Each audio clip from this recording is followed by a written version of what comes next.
Азыркы учурда биз отурган мечитте ушул жерде медресе бар. Сиз ушунун мүдүрүсүз. Бул канча жылдан бери иштеп, качан түптөлгөн? Бул мечит ошол негизгиси 2001-жылы бүткөндө биринчиси.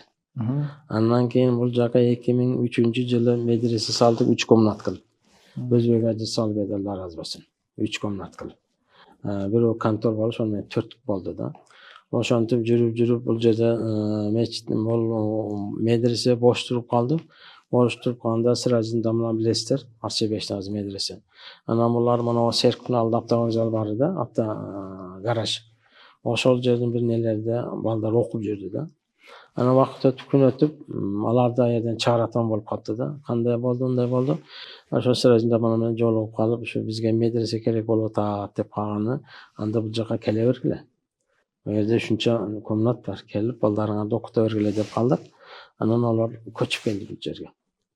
2004 бекен, 2003 ушундай болду да. 2004 болуш, 4-төрдөн. Анан арадан 1-2 ай өткөндөн кийин булар башка жака кетип калды. Башка жака кеткенден бери калып кетти. Анан 2004-жылы отуруп эле биз өзүбүз Жигиталы, Кудаяр деген устаздар бар да.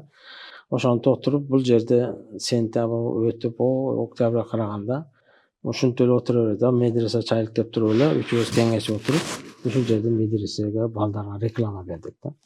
Ошол жылы 15 бала сразу эле келди. Общий 25 бала болуп калды.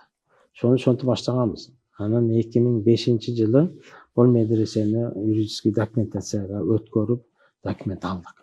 Медресе деп, мечит медресе деп, ушу документ кылып. Дагы ушул 2005-жылдан бери балдар окуп келатат да. Мына почти 24 жыл болуп калды ошондо. Канча жыл болуп калат экен? Ошончо жылдан бери.